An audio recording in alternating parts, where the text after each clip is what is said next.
أعلن نادي الاتحاد رسميا التعاقد مع المحور الفرنسي كانتي بعقد يمتد لمدة 3 سنوات لينضم لكتيبة النمور إلى جانب زميله الفرنسي الآخر كريم بنزيما.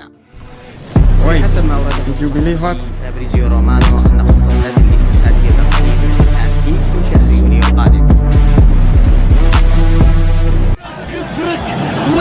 واحد في كل مكان يطلع وفي كل مكان تلقاه. عنده رياسته وحاسه السادسه وسادسه ما يراهن. انت ميسي، انت رونالدو في اللعبه هذه يا كونتي.